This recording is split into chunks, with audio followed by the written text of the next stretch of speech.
Monsieur Thierry Messon, vous êtes écrivain, journaliste français. Je vous remercie infiniment d'avoir eu la gentillesse d'accorder cet entretien à la radio francophone iranienne.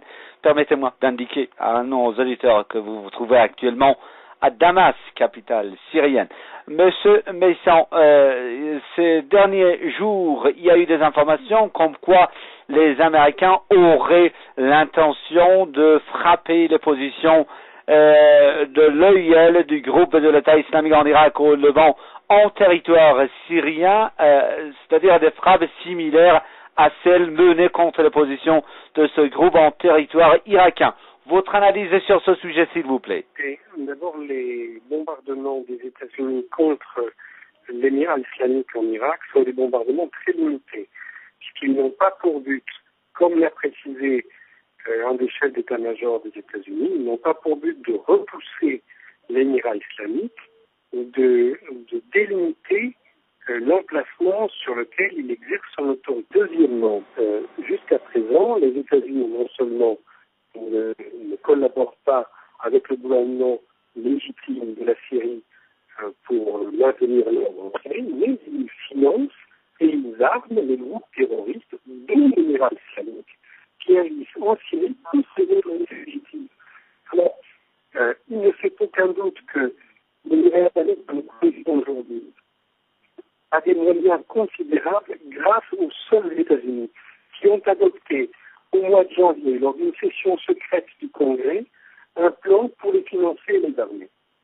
Il était également certain que depuis une dizaine de jours, quelque chose est en train de changer à partir de l'Arabie Saoudite, puisque le grand moufti d'Arabie Saoudite a soudainement condamné l'émirat islamique, que par la suite l'Arabie Saoudite a organisé des réunions avec ses différents partenaires du Golfe, mais aussi avec d'autres États arabes, pour voir comment lutter contre l'émirat islamique, on a vu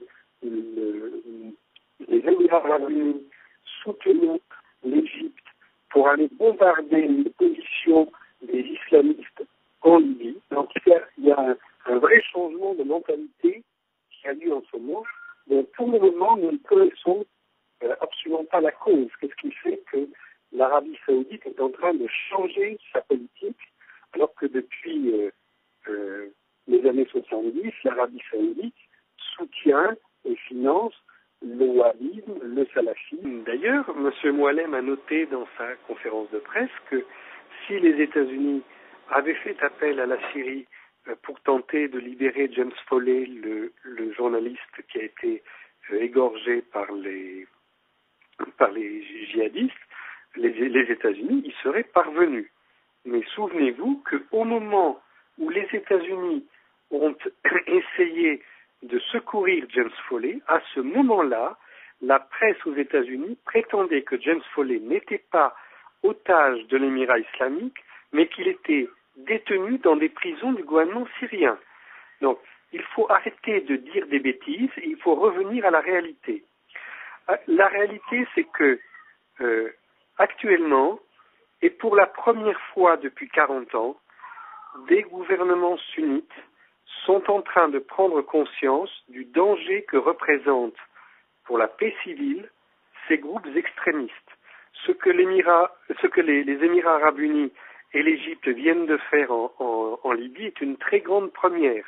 2 États sunnites se sont alliés pour aller attaquer dans un 3e État sunnite des groupes extrémistes. Si cette politique arrive à être généralisée, alors, dans le cadre d'une alliance internationale, on pourra parvenir à se débarrasser de ces groupes.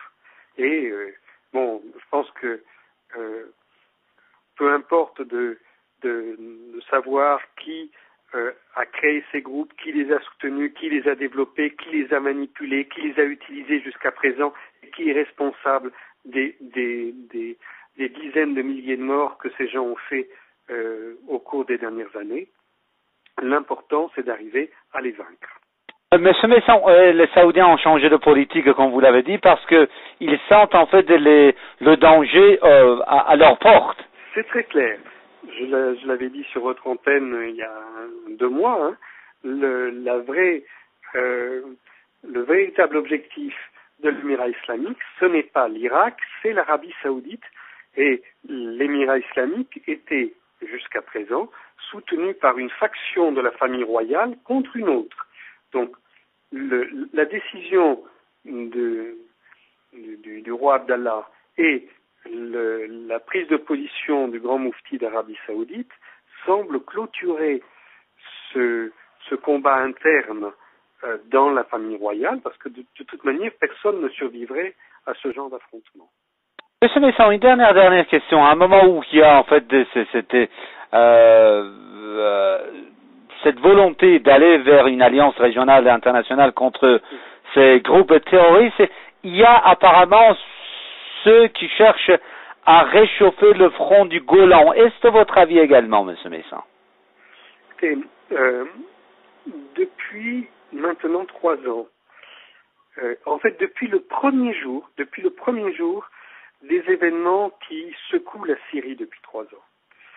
Il y a une main israélienne, puisque vous savez que les événements ont commencé à Dera, au sud de la Syrie, lors d'une manifestation pour l'augmentation des salaires et pour différentes questions sociales. Cette manifestation a dégénéré. Des tireurs non identifiés placés sur les toits ont assassiné à la fois des manifestants et des membres de la police, et ça a été le début de ces événements. Puis, rappelez-vous, 2 semaines après ces événements, Al Jazeera a inventé l'histoire des enfants qu'on avait torturés, etc. Et ça, c'est deux semaines après les événements. C'est donc du pur mensonge. Donc, lorsque cette manifestation a dégénéré à Dera, immédiatement, un groupe de combattants non identifiés est allé à la sortie de la ville de Dera attaquer un bâtiment du renseignement militaire dans des combats très très violents. Or, ce bâtiment du renseignement militaire servait à la surveillance du Golan. Donc, c'est clair que dès le premier jour, il y a une main israélienne dans cette affaire. Ensuite, on a vu tout au long de ces 3 années les groupes islamistes qui se battaient à la frontière israélienne traverser cette frontière et recevoir de l'autre côté de la frontière une aide à la fois militaire et une aide médicale. On a vu des combattants d'Al-Qaïda, du Front Al-Nosra, de l'Émirat islamique, les deux.